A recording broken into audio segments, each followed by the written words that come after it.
नमस्कार।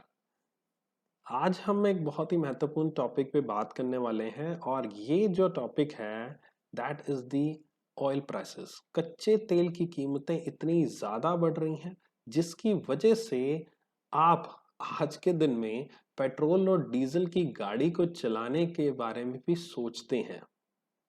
एक बहुत ही महत्वपूर्ण टॉपिक है, इन दिनों में बहुत ही चर्चा का विषय है कि why are oil prices rising और आखिरकार इसका हमारी इंडियन इकोनॉमी पर किस तरह का इम्पैक्ट पड़ रहा है और क्या फ्यूचर में इसका इम्पैक्ट हो सकता है।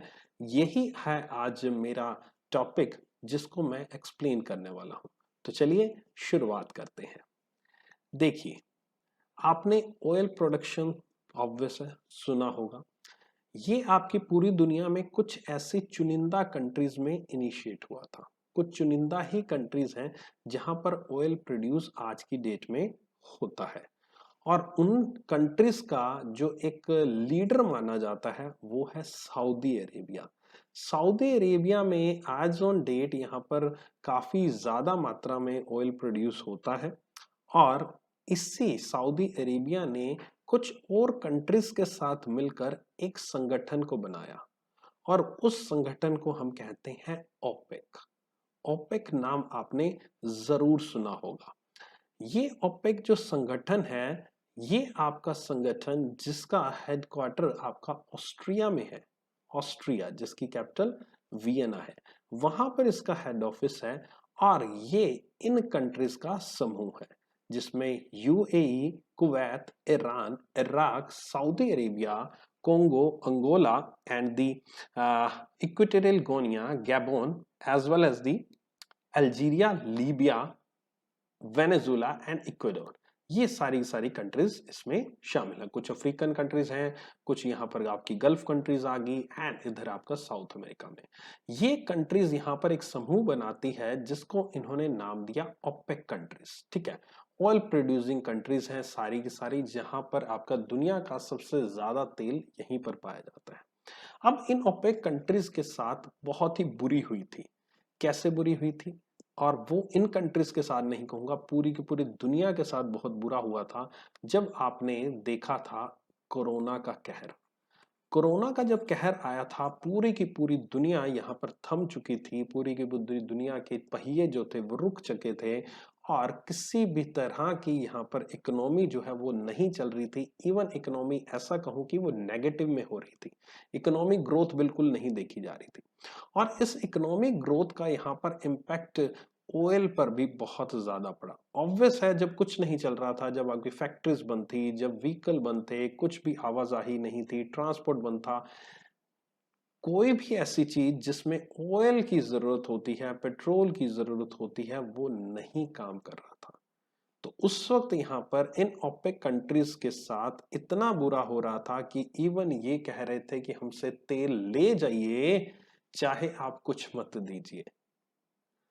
क्योंकि अब ये कोरोना यहाँ पर आपका दूसरी लहर जिसको हमने कहा वो भी जा रही है। ठीक है, मगर ओपेक कंट्रीज ने उस वक्त ये एक सोच ली थी कि देखो भाई साहब, कोरोना तो अब आ गया, कोरोना भाई साहब आ चुके हैं, लेकिन जो अभी हमें नुकसान हुआ है इस नुकसान की भरपाई हम जरूर करेंगे।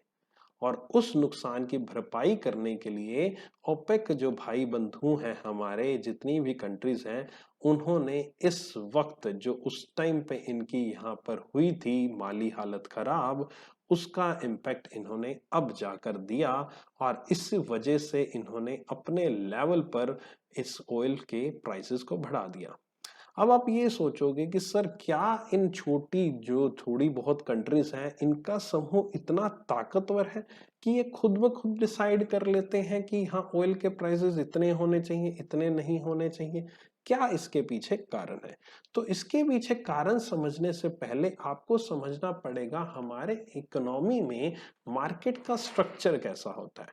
मार्केट हमारी चार प्रकार की होती है, जिसमें पहली होती है परफेक्ट कंपटीशन, दूसरी होती है मोनोपोलिस्टिक कंपटीशन, तीसरी होती है ओलिगोपोली और next one is the monopoly. अब इसको हम समझते हैं कि ये चारों की चारों मार्केट्स क्या होती हैं। ये मार्केट में जैसा आपको नाम दिख रहा होगा परफेक्ट कंपटीशन और मोनोपोली, ये तो डेफिनेटली आपने सुना ही सुना होगा। मोनोपोली का मतलब होता है कि कोई भी एक पर्सन एक प्रोडक्ट को यहाँ पर बना रहा है, उस प्रोडक्ट का किसी भी तरह का और कोई प्रोड्यूसर नहीं है पूरी दुनिया में, पूरे इंडिया में कहीं भी नहीं है, या फिर एक पर्टिकुलर सिटी में। तो वो पर्सन अपनी एक मोनोपोली क्रिएट कर लेता है। वो पर्सन अपनी मर्जी से जितना मर्जी आपसे प्राइस चाहे और उसको आप प्राइस देने को तैयार भी हो जाते हैं, क्योंकि आपकी एक मजबूरी है उस प्रोडक्ट को खरीदने की। So that is a monopoly. और मोनोपोली जो सिचुएशन है वो फिलहाल हमारे इंडिया में तो एग्जिस्ट नहीं करती है और कहीं भी आपको देखने को नहीं मिलेगी।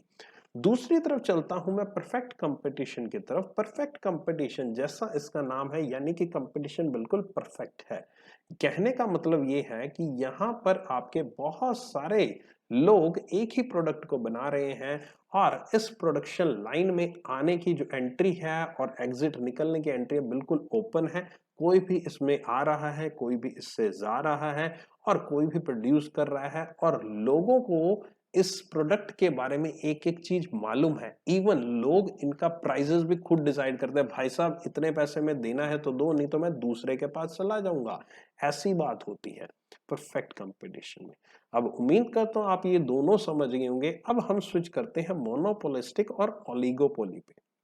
मोनोपोलिस्टिक और ओलिगोपोली एक प्रकार से कुछ ना कुछ सिमिलर लेवल पे ही काम करते हैं। अब ये भी एक प्रकार की मार्केट है। किस तरह से सिमिलर लेवल पे काम करते हैं? ओलिगोपोली जो है वो एक आपके समूह में होती है। समूह कहने का मतलब कुछ ही लोगों के पास ये चीज आपकी अवेलेबल होती है। और मोनोपोलिस्टिक थोड़े हाई लेवल पे या फिर बड़े लेवल पर ये चीजें अवेलेबल होती हैं। मैं ओलिगोपोली का आपको एग्जांपल देता हूं जो हमें अभी पढ़ रहे हैं और जो अभी हमने पढ़ा, that is the oil producing Nations. कुछ ही ऐसे नेशन हैं जो पूरी दुनिया में ऑयल प्रोड्यूस कर रहे हैं, और ये जो नेशंस हैं ये फ्यू नंबर्स में है, फ्यू नंबर्स में है, और ये आपके क्रिएट करते हैं ओलिगोपोली की सिचुएशन। ओलिगोपोली की सिचुएशन तभी क्रिएट होती है जब आपके कुछ ही लोग मार्केट में अवेलेबल होते हैं एक प्रोडक्ट को बनाने के लिए, जैसे आपका यहाँ पर ऑयल प्रोड्यूसिंग कंट्रीज हैं, तो वो ओलिगोपोली क्रिएट करती हैं। और मोनोपोलिस्टिक की बात करो तो कुछ ये यहाँ पर बड़े लेवल पर, मतलब फ्यू से ये मैनी पर चला जाता है। यानी कि ना ही परफेक्ट है ना ही ओलिगोपोली है, कहीं बीच की सिचुएशन आपकी मोनोपोलिस्टिक कंपटीशन आप उस चीज को कह सकते हो। और ये मोनोपोलिस्टिक कंपटीशन जो है ये हर एक जगह पर एग्जिस्ट करता है। एज ऑन डेट अगर मैं इंडिया की भी बात करूं तो इंडिया में आप हर एक जगह पर मोनोपोलिस्टिक कंपटीशन ही पाएंगे, क्योंकि परफेक्ट कंपटीशन जो है वो एक हाइपोथेटिकल सिचुएशन है कि ये एक अनुमानित सिचुएशन है कि ऐसा हो सकता है, लेकिन ऐसा दिखाई नहीं देता। मगर एक मोनोपोलिस्टिक जो है कंपटीशन वो हर एक जगह पर दिखाई देता है। और ओलिगोपोली तो आपको मैंने अभी बताया, जो कि ऑयल प्रोडक्शन कंपनीज आपका ओलिगोपोली की सिचुएशन करती है। अब ओलिगोपोली में भी ऑयल प्रोड्यूसिंग कंपनीज ने एक समूह बना रखा है, जिस समूह को मैं ओलिगोपोली तो कह दिया, बट उसको मैं कार्टेल भी कह सकता हूं। कार्टेल आपने जरूर एक नाम सुना होगा मूवीज में, जिसमें हमने ड्रग कार्टेल इस तरह का नाम सुना होगा। तो ये ओलिगोपोली में कार्टेल बनाया है। ऑयल प्रोड्यूसिंग कंट्री ने अपना एक समूह बना लिया जिसको इन्होंने ओपेक नाम दे दिया, जिसके थ्रू ये यहाँ पर कंट्रोल करते हैं पूरे के पूरे प्राइसेस को। सो ये है आपका ऑयल प्रोड्यूसिंग नेशन का cartel, that is the OPEC, और ये काम करता है ओलिगोपोली में। अब ओलिगोपोली जब यहाँ पर आता है तो इनकी एक यहाँ पर एक धारणा बन जाती है कि हम समूह में मिलकर काम करेंगे और हम जो डिसाइड कर लेंगे वही प्राइस रहना चाहिए, होना चाहिए यहाँ पर आपका ऑयल का। मोनोपोली हो नहीं सकता, क्योंकि मोनोपोली में तो मैंने कहा एक ही पर्सन है, ओलिगोपोली में फ्यू ऑफ देम। ठीक है, तो आई होप आपको ये चीज अब समझ में आ गई होगी, why oil prices are rising. आखिरकार इसका रीजन क्या है कि ऑयल प्राइस इतने ज्यादा हाई लेवल पे पहुंचे हैं। और आप देख सकते हैं ये ऑयल प्राइसेस आपका ये पूरा पूरा चार्ट है सिंस 1999 किस तरह से मूव किए थे, और कभी ये 120 प्लस भी जा चुके थे और फिर से ये डाउन आए थे 30 रुपए तक पे, और अभी यहाँ पर ये 2020 जब हमारा ये कोरोना काल था तब आप देख सकते हैं ये तकरीबन आपका $20 पर बैरल तकरीबन आ गए थे, और इवन इससे भी कम 2020 में आपके ये आ चुके थे, इससे भी कम रेट पे। और आज की डेट में ये कंटिन्यूसली इंक्रीज हो रहे हैं, और सितंबर में ये 73 पे थे, और अगर आज की डेट में बात करूं तो 85 आपका टच कर रहे हैं। तो यहाँ पर सिचुएशन ऐसी ही है, जो वो कह रहे हैं आपके नेशंस ओपेक वाले, वो माना जा रहा है पूरी दुनिया में, और जबकि उनको जरूरत भी है। क्योंकि अब यहाँ पर जो प्रोडक्शन है, जो कोरोना काल में जो अभी मैंने बताया कि ओपेक कंट्रीज जो थी वो नुकसान कर रही थी, नुकसान भर रही थी या नुकसान हो रहा था उनको, उसी तरह से जो बाकी इंडस्ट्रीज हैं वो भी नुकसान में थी। तो अब वो इंडस्ट्रीज जब नुकसान में थी, अब वो इंडस्ट्रीज जो हैं इस वक्त अच्छी सिचुएशन में आने की कोशिश कर रही हैं। उस अच्छी सिचुएशन में आने के लिए वो अपने प्रोडक्शन को इवन इंक्रीज करने के लिए भी तैयार हैं, और उस प्रोडक्शन को इंक्रीज किया जा रहा है। और जब प्रोडक्शन इंक्रीज करेंगे, ट्रांसपोर्टेशन इंक्रीज होगा, हर एक चीज यहाँ पर इंपैक्ट होगी, और हर एक चीज में कहीं ना कहीं ऑयल की नीड पड़ेगी ही पड़ेगी। तो इसलिए यहाँ पर डिमांड भी बहुत ज्यादा हो रही है इस ऑयल की एज ऑन डेट। और ऑयल की डिमांड ज्यादा होती है, या फिर किसी भी चीज की जब डिमांड ज्यादा होती है, और पीछे से यहाँ पर जो ओपेक नेशंस है वो उसको कंट्रोल करके बैठे हैं, तो उनको पता लग गया कि बंधु यहाँ पर पैसा ज्यादा आ सकता है, पैसा ज्यादा मिल सकता है, क्योंकि वो लोगों को ये चीज चाहिए, और उन लोगों के को हम चीज जिस भी दाम पर देंगे, हम अपने मुंह मांगे दाम पर देंगे, और वो फिर भी उसको खरीदने के लिए तैयार हो जाएंगे, जो कि इस वक्त यहाँ पर चल रही है सिचुएशन, और वो चीज यहाँ पर ओपेक कंट्रीज के द्वारा की जा रही है। ठीक है, आई होप ये चीज आपको और क्लियर होगी आखिरकार why prices are on rise. अब यहाँ पर सिचुएशन में आता हूं कि what is its impact on Indian economy. Indian economy पर इसका क्या इम्पैक्ट है? इंडियन इकोनॉमी पर इम्पैक्ट इसका फिस्कल डेफिसिट के थ्रू आप समझ सकते हैं। कैसे? जब भी अगर किसी कंट्री का इंपोर्ट जो है वो एक्सपोर्ट से ज्यादा होता है, तो उसको हम फिस्कल डेफिसिट नाम देते हैं।